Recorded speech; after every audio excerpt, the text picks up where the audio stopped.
આપણે મનુષ્યમાં જુદા જુદા કારકોના આધારે થતા જે જુદા જુદા રોગ છે એના વિશે માહિતી મેળવી રહ્યા હતા, જેમાં મેં તમને કીધું હતું કે ભાઈ હવે આપણે જે જોવાનું છે મેલેરિયાનું આપણે આખું ચક્ર જોવાનું છે કે ભાઈ મેલેરિયા માટે જવાબદાર કારક પ્લાઝ્મોડિયમ, અને પ્લાઝ્મોડિયમ પોતાના જીવનની અંદર મચ્છર અને મનુષ્ય એમ બંનેના શરીરમાંથી પસાર થાય છે. એ બંનેના શરીરમાંથી જ્યારે પસાર થાય ત્યારે એના જીવનની જુદી જુદી અવસ્થા હોય છે, અને એ અવસ્થાના કારણે એ આપણા માણસમાં મચ્છર દ્વારા ફેલાય છે. બરાબર?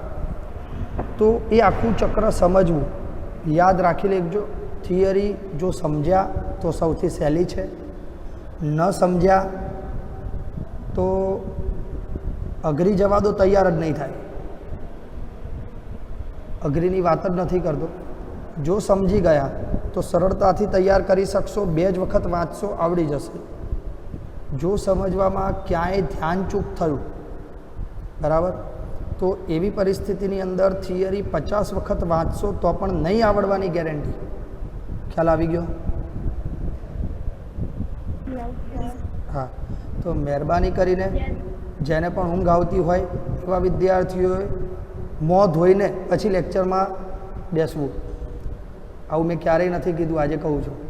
ચલો, તો મનુષ્યમાં કેટલાક રોગ એવા છે કે જે પ્રજીવ દ્વારા થાય છે. પ્રજીવ એટલે આપણને ખબર છે એક કોષીય સજીવો, રાઈટ? ધોરણ 11 ચેપ્ટર 2 યાદ છે ને? ઓકે. તો આપણે બધાએ મેલેરિયા વિશે સાંભળ્યું જ છે. સાંભળ્યું છે ને? તમારામાંથી કોઈ એવો વિદ્યાર્થી નહીં કે જેણે મેલેરિયા વિશે નથી સાંભળ્યું? તો આ વાંધો નહીં, ના હોય તો કહેજો. નજીકમાં ક્યાંક ને ક્યાંક કોઈકની કોઈક હોસ્પિટલમાં 1-2 પેશન્ટ તો હશે જ, તો તમને લાઈવ ડેમો બતાવી દઈશ તમ તારે. બરાબર? મતલબ વર્ષોથી આપણે મેલેરિયા નામની બીમારીનો સામનો કરી રહ્યા છીએ, એની સામે લડી રહ્યા છીએ. એના માટે જવાબદાર આપણે વર્ષોથી બિચારા મચ્છરના નામનું બિલ ફાડીએ છીએ. સાચું કે ખોટું? હે? મચ્છર કરડે ને મેલેરિયા થાય, પણ એ મચ્છર બિચારું શું કરે? એના શરીરમાં તે પ્લાઝ્મોડિયમ નામનું પ્રજીવ એન્ટર થઈ ગયું છે. બરાબર? હવે એ તો બિચારું આપણને કરડે એટલે આપણું લોહી ચૂસવા જાય છે, તો એ તો એનો ખોરાક છે, હા કે ના? એને થોડી ખબર છે કે એની લાળ ગ્રંથિમાં રહેલો પ્લાઝ્મોડિયમ આપણા શરીરમાં એન્ટર થાય છે. એ થોડો માપતોલ કરીને આપીને જાય છે કે લે ભાઈ 200 ગ્રામ રાખ. હે? બરાબર ને? હા કે ના? હા. તો આ પ્લાઝ્મોડિયમ નામનો પ્રજીવ એ એનું જીવન ચક્ર કેવી રીતે પસાર કરે છે આપણે જોઈએ. તો પ્લાઝ્મોડિયમ પણ, આટલો નાનો પ્રજીવ પણ, જુદી જુદી 3 જાતિ, વાઇવેક્સ, પ્લાઝ્મોડિયમ વાઇવેક્સ, પ્લાઝ્મોડિયમ મેલેરી અને પ્લાઝ્મોડિયમ ફાલ્સીપેરમ. કયા કયા? વાઇવેક્સ, મેલેરી અને ફાલ્સીપેરમ. આવા 3 પ્રકારના પ્લાઝ્મોડિયમ ભિન્ન જાતિમાં આપણને મેલેરિયા કરે છે. આમ તો પ્લાઝ્મોડિયમની ઘણી બધી જાતિ છે, પણ આ 3 જાતિ એવી છે જે મેલેરિયા માટે જવાબદાર છે, જેમાંથી પણ પ્લાઝ્મોડિયમ ફાલ્સીપેરમ સૌથી ગંભીર છે. ટૂંકમાં એવું કહીએ તો જીવલેણ જ છે. આ જે છે ને પ્લાઝ્મોડિયમ ફાલ્સીપેરમ, એ જીવલેણ જ છે.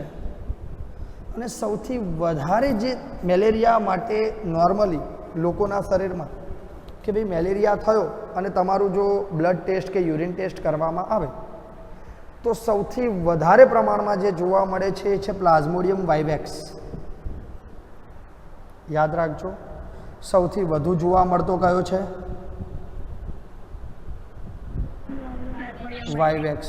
અને સૌથી વધુ ગંભીર અથવા તો જોખમકારક કયો છે? ઓકે. તો હવે આપણે આ પ્લાઝ્મોડિયમ મનુષ્યમાં અને મચ્છરમાં બંનેમાં પોતાનું જીવન ચક્ર કઈ રીતે અને કયા કયા તબક્કે પસાર કરે છે એવું આપણે જોઈશું. ક્લિયર? ઓકે. પહેલાં આ આકૃતિ હું જ્યાં જે વસ્તુ સમજાવું તમને બહુ જ નાની દેખાતી હશે, કદાચ કંઈ વસ્તુ ન દેખાય એવું બની શકે તો ઝૂમ કરી લેવું અનિવાર્ય છે. આકૃતિ એકદમ સરળતાથી આપણને સમજાય એવી છે. જુઓ, પહેલાં આ માનવનો હાથ છે જેના પર મચ્છર દ્વારા ડંખ મારવામાં આવે છે, રાઈટ? જે એરો મેં કર્યો છે એ જગ્યાને ઝૂમ કરો, અહીંયા તમને નાના નાના સ્પોરોઝોઇટ્સ દેખાય છે. દેખાય છે?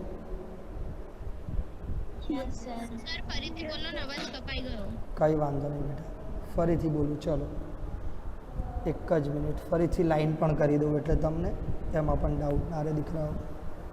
મેં કીધું એમ આ થિયરીમાં હું કોઈ રિસ્ક નહીં લઉં. અહીંયા આપણને મચ્છરે અહીંયા આ વ્યક્તિને ડંખ માર્યો, ડંખ દ્વારા એના રુધિરમાં કેટલાક સ્પોરોઝોઇટ્સ દાખલ કર્યા. દેખાય છે? Yes sir. આ સ્પોરોઝોઇટ્સ આ વ્યક્તિના રુધિરમાં પ્રવેશ કર્યા બાદ એના રુધિરના પરિભ્રમણની સાથે સાથે યકૃત સુધી પહોંચી ગયા. ક્લિયર? Yes sir. હવે જ્યારે આ સ્પોરોઝોઇટ્સ એ યકૃતમાં પહોંચે છે ત્યારે યકૃત કોષોની અંદર એને અનુકૂળ પરિસ્થિતિ પ્રાપ્ત થાય છે. અનુકૂળ પરિસ્થિતિ પ્રાપ્ત થવાના કારણે એ અલિંગી પ્રજનન કરે છે. અલિંગી પ્રજનનના કારણે એનું સ્વયંજનન થાય છે. અને આપણે આગળ પણ કીધું હતું કે ભાઈ બીજાણુ સર્જનવાળી વાત, કે ભાઈ બહુ બધા બીજાણુ સર્જાય એટલે સ્ફોટન દ્વારા એ બહાર આવે, રાઈટ? Yes sir. તો આવા અલિંગી પ્રજનન દ્વારા બહુ બધા બીજાણુઓનું નિર્માણ થયું, સ્પોરોઝોઇટ્સનું નિર્માણ થયું. આ સ્પોરોઝોઇટ્સ જે તે કોષને, યકૃત કોષને તોડીને રુધિરમાં મુક્ત થયા. ક્લિયર? જેવા એ રુધિરમાં મુક્ત થશે તો આપણને ખબર છે કે રુધિરમાં કોઈ પણ વસ્તુ મુક્ત થાય તો કાં તો રક્તકણ, કાં તો શ્વેતકણ, કાં તો રક્તકણિકા, ત્રણમાંથી કોઈ એકને અસર કરે. ક્લિયર? ઓકે. તો અહીં આ જે અલિંગી બીજાણુઓ મુક્ત થયા એની સૌથી પહેલી અસર રક્તકણને થાય છે કે ભાઈ રક્તકણની અંદર એ પ્રવેશ કરે છે, ફરીથી પાછા રક્તકણને તોડે છે અને આ રીતે જ્યારે પણ આપણા રક્તકણનું વિઘટન થાય એટલે આપણા બોડીનું ટેમ્પરેચર પ્લસ થાય. આ યાદ રાખજો. રક્તકણનું વિઘટન થતાં શું થાય? બોડીનું ટેમ્પરેચર વધી જાય. યસ.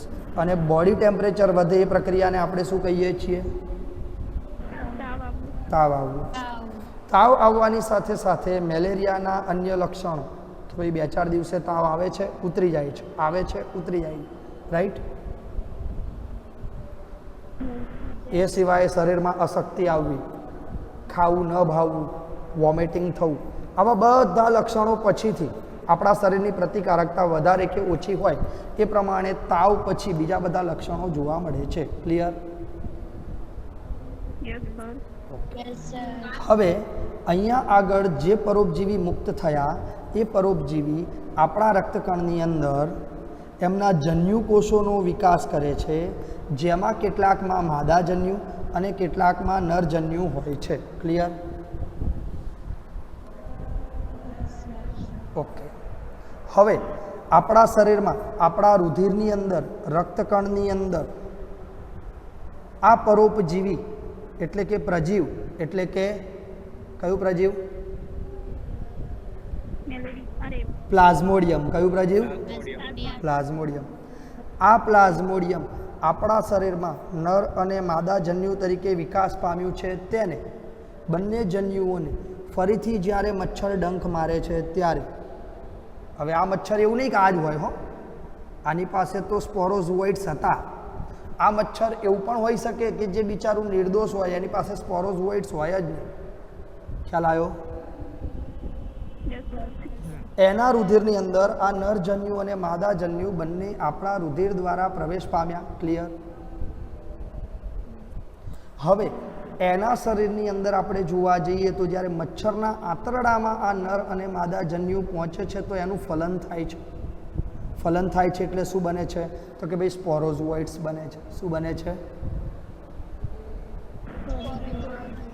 હવે આ સ્પોરોઝોઇટ્સ એ મચ્છરના આંતરડામાં ફલન પામ્યા બાદ એની લાળ ગ્રંથિમાં પહોંચે છે. ક્લિયર? સર ફરીથી બોલો ને, અવાજ કપાઈ ગયો. આ સ્પોરોઝોઇટ્સ મચ્છરના આંતરડામાં ફલન પામ્યા બાદ એની લાળ ગ્રંથિ સુધી પહોંચે છે. બોલો ક્લિયર? Yes sir. હવે એની લાળ ગ્રંથિમાં સ્પોરોઝોઇટ્સ હાજર છે, તો આવું મચ્છર અન્ય કોઈ વ્યક્તિને કરડે તો એ પાછું શું કરશે? સ્પોરોઝોઇટ્સ દાખલ કરશે. હા કે ના? હા કે ના? Yes sir. આમ પ્લાઝ્મોડિયમને પોતાનું જીવન ચક્ર પૂર્ણ કરવા માટે મનુષ્ય અને મચ્છર એમ બંને શરીરમાંથી પસાર થવું પડે છે. હા કે ના? Yes sir. હવે આટલી આખી માહિતી આપ્યા બાદ મારો સવાલ, મચ્છર પોતાના જીવનચક્ર દરમિયાન લિંગી પ્રજનન દર્શાવે છે કે નહીં?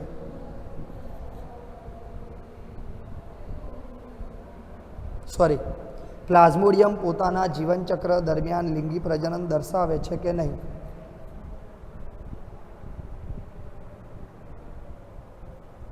Yes sir. દર્શાવે છે.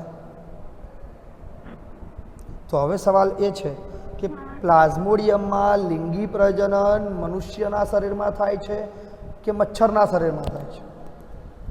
મનુષ્યના શરીરમાં. હજી પ્રશ્ન સાંભળો. પ્લાઝ્મોડિયમમાં લિંગી પ્રજનન, અલિંગી નથી કહેતો હું, લિંગી પ્રજનન એટલે જન્યુઓના જોડાણની ક્રિયા. યાદ છે? અહીંયા મનુષ્ય શરીરમાં માત્ર ને માત્ર નર અને માદા જન્યુનું નિર્માણ થયું. એનું ફલન ક્યાં થયું? મચ્છરના આંતરડામાં. એટલે કે લિંગી પ્રજનન જે છે પ્લાઝ્મોડિયમનું, એ કોના શરીરમાં જોવા મળે છે? ક્લિયર? ઓકે. અલિંગી પ્રજનન કોના શરીરમાં જોવા મળે છે? મનુષ્યના. ક્લિયર? Yes sir. સરસ. હવે આખી થિયરીની વાર્તા વાંચીએ. હવે તમે આટલું સમજ્યા પછી વાર્તામાં તમને કશું અઘરું લાગશે નહીં. જોઈ લઈએ.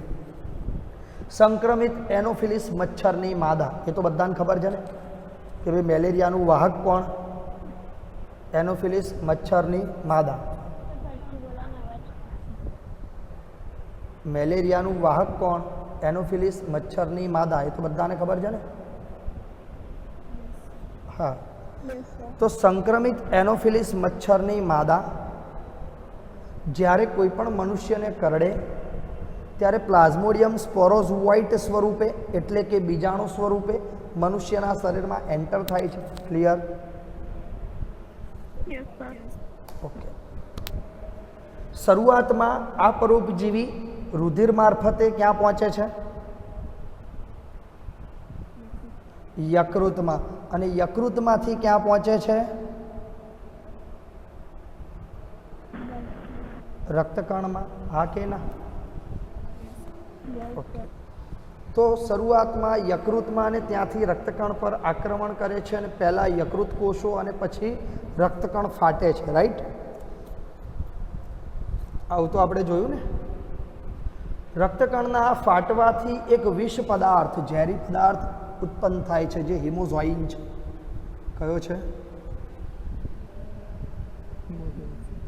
આ હિમોઝોઇન એ આપણા શરીરમાં એવી અસર કરે છે કે આપણને તાવ તો આવે જ છે, પણ 3 થી 4 દિવસે એક વખત ઠંડી લાગીને તાવ આવે. આવું થાય છે. હા. તો એ ઠંડી લાગવા માટે જવાબદાર ઘટક કયો? યાદ રહેશે ને બેટા? ઓકે. આ તબક્કે જ્યારે આપણને ઠંડી લાગીને તાવ આવતો હોય છે ત્યારે ફરીથી માદા એનોફિલિસ મચ્છર ચેપી વ્યક્તિને કરડે છે. એ સમયે આપણું પ્લાઝ્મોડિયમ મચ્છરના શરીરમાં પ્રવેશ કરે છે. હા કે ના? પણ કયા સ્વરૂપે? જન્યુ કોષો સ્વરૂપે, રાઈટ? જ્યાં તેમનો વિકાસ આગળ થાય છે એટલે કે એમાં ફલન થાય છે, ફરીથી સ્પોરોઝોઇટ્સનું નિર્માણ થાય છે અને લાળ ગ્રંથિ દ્વારા ફરીથી એ જે તે મનુષ્યમાં મુક્ત થાય છે. ક્લિયર? તો મચ્છરની લાળ ગ્રંથિમાં સંગ્રહિત માદા એનોફિલિસ મચ્છર દ્વારા જ્યારે પણ કોઈ પણ વ્યક્તિને કરડવામાં આવે ત્યારે સ્પોરોઝોઇટ દ્વારા, શેના દ્વારા? સ્પોરોઝોઇટ્સ દ્વારા જે તે વ્યક્તિને ઇન્ફેક્શનની શરૂઆત થાય છે. બરાબર ને? હા. તો અહીં મેલેરિયાના પરોપજીવીને પોતાનું જીવનચક્ર પૂર્ણ કરવા માટે 2 યજમાન જરૂરી છે, આવી ખબર પડી ગઈ? Yes, sir. ઓકે. એ બંને યજમાન કોણ કોણ છે? મનુષ્ય અને મચ્છર. પણ મચ્છરમાં પર્ટિક્યુલર એનોફિલિસ મચ્છરની માદા જ, એનો નર પણ હોય તો ન ચાલે. ક્લિયર? Yes, sir. હવે પ્રજીવથી થતો બીજો રોગ એન્ટોમીબા હિસ્ટોલિકા અથવા અમીબિયાસિસ એટલે કે અમીબીય મરડો જેને કહેવાય છે, એ પણ પ્રજીવથી થાય છે. એમાં શું થાય? તો સામાન્ય રીતે આપણને ખબર છે કે મરડો એ પેટની તકલીફ છે, હા કે ના? મતલબ કબજિયાત થવી, ઉદરમાં દુખાવો થવો એટલે પેટનો દુખાવો. અહીંયા કોઈએ ઉંદર ન લખવું મહેરબાની કરીને. આપણે 11મું ભણ્યા છીએ ને? અને આપણને ઉદર અને ઉંદરનો તફાવત ખબર છે ને? હા. તો ઉદરમાં દુખાવો થાય છે અને ખેંચાણ, જેને આપણે પેટમાં ચૂક આવવી એવું કહીએ છીએ, રાઈટ? અને મળમાં અતિશ્લેષ્મ એટલે કે ચિકાશયુક્ત ઝાડો થવો અને કેટલીક વખત મળમાં રુધિર પણ જોવા મળે છે. આવી પરિસ્થિતિ સુધી આપણે જોઈ શકીએ છીએ. નોર્મલી આ બધા જે પ્રજીવ દ્વારા ફેલાતા રોગો છે એ કોના દ્વારા ફેલાય છે? તો કે ભાઈ આપણા ઘરમાં જે માખીઓ છે, સામાન્ય ઘર માખી, એ યોગના યાંત્રિક વાહકો છે. કેમ? તો કે ભાઈ કોઈ વ્યક્તિને અમીબિયાસિસ થયું છે, એનો ચેપગ્રસ્ત મળ જેમાં આ પરોપજીવી હાજર છે, એ ચેપગ્રસ્ત મળ પર આપણી માખીઓ બેસીને આવે છે. પછી એ જ માખી આપણે જે લારી ઉપર મસ્ત પકોડી ખાતા હોઈએ છીએ, મજા આવી ગઈ કરીને, એની ઉપર જઈને બેસે છે અને આપણે આનંદ કરતાં કરતાં ખાઈએ છીએ. પછી ઘેર આવીને કહીએ ફૂડ પોઈઝનિંગ થઈ ગયું. આપણે પોઈઝન જ ખાઈને આવ્યા છીએ બેટા, તો ફૂડ પોઈઝન જ થાય ને. હા. તો આવી જે માખીઓ છે, કારણ કે આપણા ઘરમાં તો આપણે સાફ સૂફ રાખીએ છીએ જેથી કરીને માખીઓ ઓછી આવે છે, પણ રોડ ઉપર જ્યાં આપણે નાસ્તા કરીએ છીએ ત્યાં તો આપણે જોઈએ છે ને કેટલી માખીઓ છે, હા કે ના? હા. અને તોય આપણે મજા કરતાં કરતાં અઠવાડિયામાં 2 દિવસ તો સાહેબ પકોડી ખાવી પડે, ના ચાલે. હે પાછા કે સાહેબ આજ તો પકોડીની પાર્ટી કરીને આવ્યા. પકોડીમાં શેની પાર્ટી? હે સાચું કહો, આવું કહો છો કે નહીં કહેતા? મેં સાંભળેલું છો તમારા જેવા જ વિદ્યાર્થીઓ અમને પાછા અમને આવીને કહે સાહેબ અમે તો પકોડીની પાર્ટી કરી. પકોડીની પાર્ટી હોય હે? ક્યાંક સારી સ્વચ્છ હોટલમાં જઈને એક વખત જમો. જોકે એમાંય તે રસોડામાં જાઓ તો ત્યાંય ના જમો હો તમે. કોઈ હોટલનું રસોડું જોયું આજ સુધી? કોઈ હોટલવાળો જવા જ ના દે. કેમ? તો તમને ખબર પડી જાય કે અહીંયા નહીં જમવા જેવું. ખ્યાલ આવી ગયો? એટલે બને ત્યાં સુધી બહારનું નાસ્તા જમવાનું ઓછું રાખવું. હા બેટા, ચલો મારા જેવી હેબિટ પાડવી. જ્યારે બહાર ક્યાંય ભૂખ લાગે ને તો જો પાર્લેજી બધે મળે છે. મળે છે? ચાય બધે મળે છે. બેસ્ટ પૌષ્ટિક નાસ્તો પાર્લેજીની ચા, કોઈ સાઈડ ઇફેક્ટ નહીં. ચાલો, તો ખોરાક તેમજ તેની જે પેદાશો છે એના સુધી આ માખીઓ દ્વારા આ જે રોગગ્રસ્ત પ્રજીવ છે એનું વહન કરવામાં આવે છે અને આ રીતે મળ દ્વારા દૂષિત થયેલું પાણી અથવા તો ખોરાક આ ચેપ આપણને ફેલાવે છે. કરમિયા ઓળખો છો ને? કરમિયાને ઓળખો છો? હા. કરમિયા જેવા ગોળ કૃમિ અને વુકેરેરિયા જેવા ફિલારિયલ કૃમિ. કયા? કરમિયા છે એ ગોળ કૃમિ છે. આવું આપણે 11મા ધોરણમાં ચેપ્ટર 4માં ભણ્યા હતા. Yes, sir. એ સિવાય વુકેરેરિયા નામના ફિલારિયલ કૃમિ દ્વારા હાથી પગો થાય છે. આવું પણ મેં તમને ચેપ્ટર 4માં કીધું હતું કે આના વિશેની માહિતી હું તમને ધોરણ 12માં ચેપ્ટર 8માં આપીશ. આવું પણ મેં કીધું હતું, જો તમને યાદ હોય તો. ઓકે. તો આંત્રમાર્ગની અંદર પરોપજીવી તરીકે કરમિયું જ્યારે વસવાટ કરે છે ત્યારે આપણા આંત્રમાર્ગની અંદર કૃમિજન્ય રોગોનું નિર્માણ કરે છે. આપણને ખબર છે કે આંતરમાર્ગમાં કોઈ પણ પ્રકારની ખામી સર્જાય તો સૌથી પહેલાં તો આપણને, બેટા કોઈનું માઇક ચાલુ રહી ગયું છે દીકરાઓ, થેન્ક યુ. તો જ્યારે આંતરમાર્ગની અંદર કોઈ પણ કૃમિનું ઇન્ફેક્શન થાય તો સ્વાભાવિક રીતે એ આંતરિક રક્તસ્રાવ પ્રેરી શકે છે, કારણ કે આપણી અંદરની જે પણ પેશીઓને ડેમેજ કરશે એમાંથી રુધિરનો સ્ત્રાવ થશે. હા કે ના? બીજું, ધારો કે એ સ્નાયુ પેશી હોય તો એ સ્નાયુ પેશીમાં દુખાવો પ્રેરશે. હા કે ના?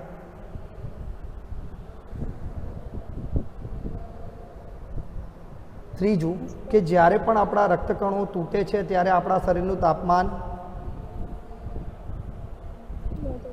અને એના કારણે શું થાય? એના પછી વાત કરીએ એનિમિયાની. એનિમિયા શું છે ખબર છે?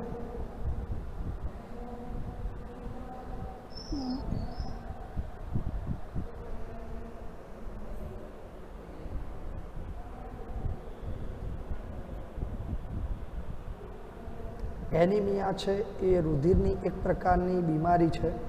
તમે લોકોએ બ્લડ કેન્સર સાંભળ્યું છે? Yes, sir. Yes, sir. જેમાં રક્તકણોનો આકાર બદલાઈ જાય છે. એનિમિયાની અંદર આ એક પ્રકારના બ્લડ કેન્સર જેવું જ કહેવાય છે. બરાબર? બ્લડ કેન્સર જુદા જુદા પ્રકારના હોય, એમાંથી એક એનિમિયા છે. ક્લિયર? અચ્છા, એમાં અસર શું થાય છે એ હું તમને ચેપ્ટર 5માં કહીશ. ત્યાં આપણે સિકલ સેલ એનિમિયા રોગ ભણીશું. એ સિકલ સેલ એનિમિયા કયા કારણથી થાય છે અને એની અસર શું થાય છે, બંને બાબતો આપણે ધ્યાનમાં લેવાની છે. ક્લિયર? ઓકે. ટૂંકમાં શરીરના આંતરીય માર્ગમાં આ પરોપજીવી અસર કરે છે એટલે આંતરમાર્ગમાં અવરોધ સર્જાય છે. હા કે ના? Yes, sir. આમાં પણ એની એ જ વાત. ચેપગ્રસ્ત વ્યક્તિના મળમાં જે કરમિયા છે એના ઈંડા હોય છે, એ ઈંડા જુદા જુદા વાહકો દ્વારા આપણા ખોરાક પર મૂકવામાં આવે. બરાબર ને? નાના છોકરાઓને માટી ખાવાના કારણે પણ આ કૃમિ મળી જાય છે. ક્લિયર? Yes, sir. સ્વસ્થ વ્યક્તિમાં આ રોગનો ફેલાવો દૂષિત પાણી દ્વારા, દૂષિત શાકભાજી દ્વારા, ફળફળાદી દ્વારા થાય છે.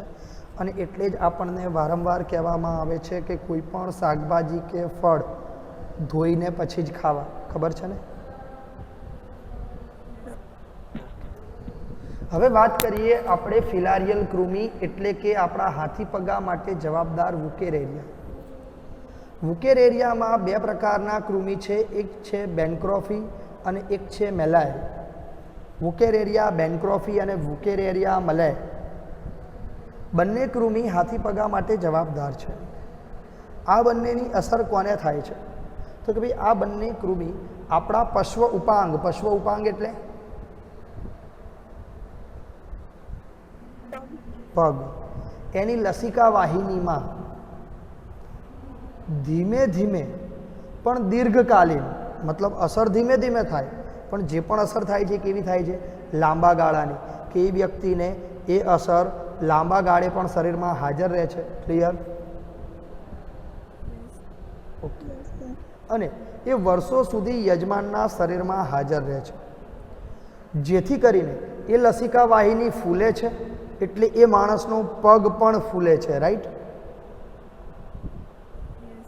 અને એ ફૂલીને હાથી જેવો થઈ જાય છે, એટલે તેને હાથી પગો અથવા તો ઇંગ્લિશમાં એલિફેન્ટિયાસિસ કહેવામાં આવે છે. ક્લિયર?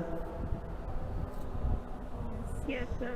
ફિલારિયલ કૃમિના કારણે થતો હોવાથી આ રોગને ફિલારિયાસિસ પણ કહેવાય છે. ક્લિયર? હવે આ રોગની વિશેષ માહિતી આપણે આગળ અનેક રોગની વાત કરી છે કે ભાઈ જે સ્કિન ઇન્ફેક્શન છે અને લાંબા ગાળાના છે એમાં આપણે મિનિમમ 6-12 મહિના દવા લેવી પડે છે તો જ એ મૂળમાંથી મટે, રાઈટ? Yes, sir. સેમ વસ્તુ આ રોગની છે. હાથી પગાનું ફિલારિયલ કૃમિ જો તમારા શરીરમાં પ્રવેશ કરે છે તો ડૉક્ટરની ટ્રીટમેન્ટથી તમને બીજા 3જા મહિને તમારા પગ નોર્મલ થઈ જશે, અથવા તો જે તે રોગગ્રસ્ત વ્યક્તિ 3જા મહિને પોતાને સ્વસ્થ સમજી લેશે.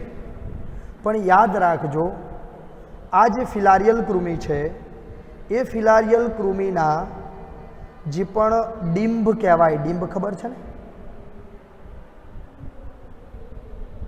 Yes. હા, કે જેમાંથી એનું સર્જન થાય, રાઈટ? Yes, sir. આ ફિલારિયલ કૃમિના ડિંભનું આયુષ્ય 3 વર્ષનું હોય છે. કેટલું? કેટલું? હા, મતલબ જો તમે દવા બંધ કરી દીધી, ફિલારિયલ કૃમિ તમારા શરીરમાંથી નીકળી ગયા, એક્ટિવ કૃમિ મરી ગયા, એટલે તમારું શરીર નોર્મલ થઈ ગયું, રાઈટ? Yes, sir. પણ હજી પણ તમારા શરીરમાં ડિંભ હાજર છે. જો તમે દવા બંધ કરી તો એ ડિંભ શું કરશે?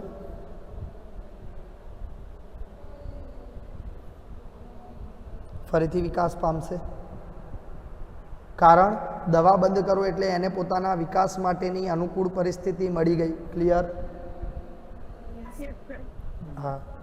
તો ફિલારિયાસિસ અથવા તો હાથી પગાની ટ્રીટમેન્ટ જે તે વ્યક્તિને ઓછામાં ઓછા 1.5 થી 2 વર્ષ સુધી કોન્સ્ટન્ટ લેવી પડે છે. ક્લિયર? Yes, sir.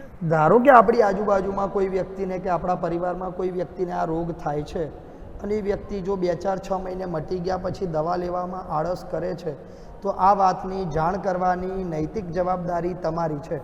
બરાબર ને? Yes, sir.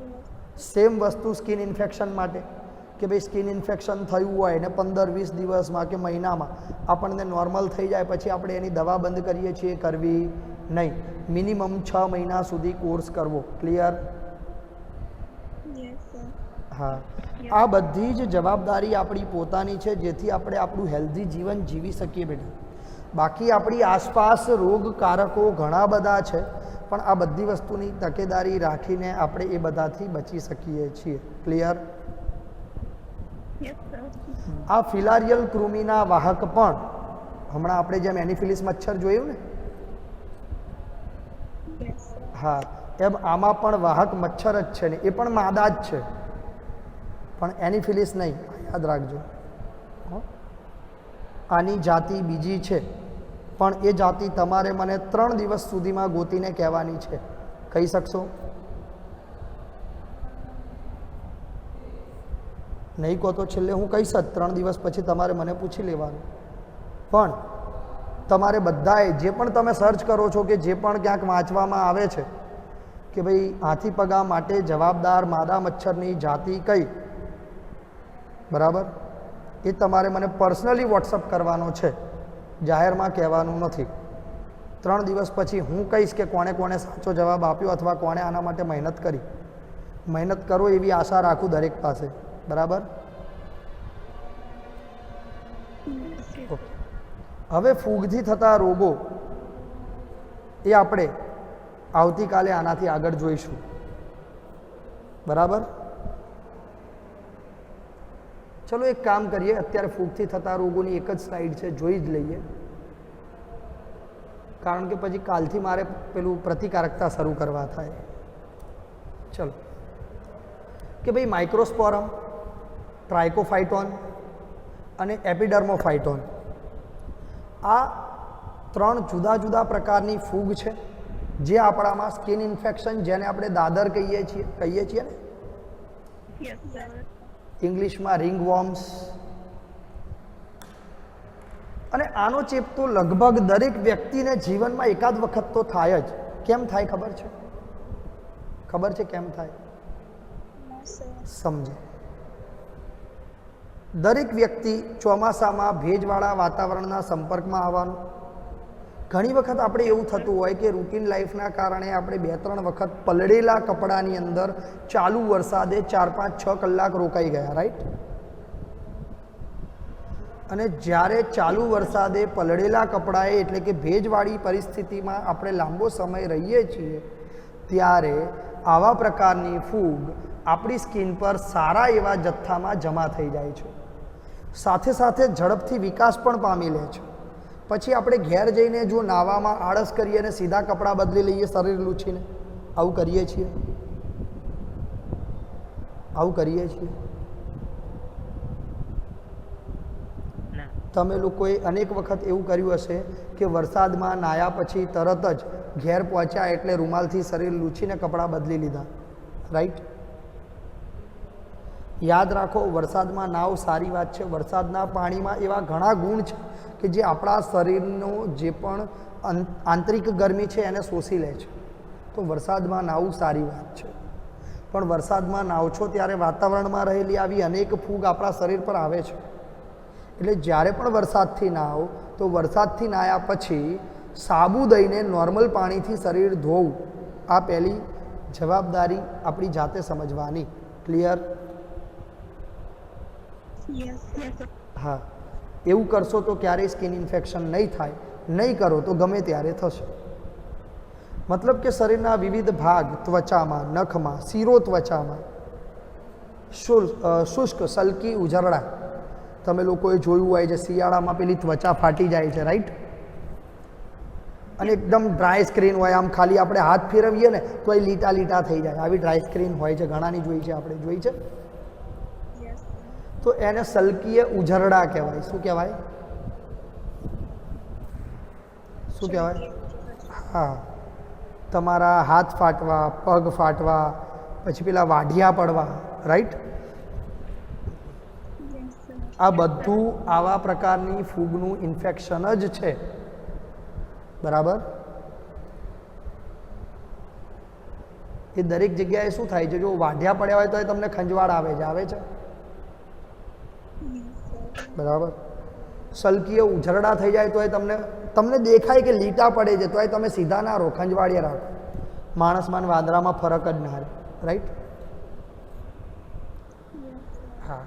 અને આવું બધું મેં તમને કીધું ક્યારે થાય? હૂંફાળા અને ભેજયુક્ત વાતાવરણમાં ફૂગની જ્યારે વૃદ્ધિ ઝડપી થાય ત્યારે. આ કે ના? Yes, sir.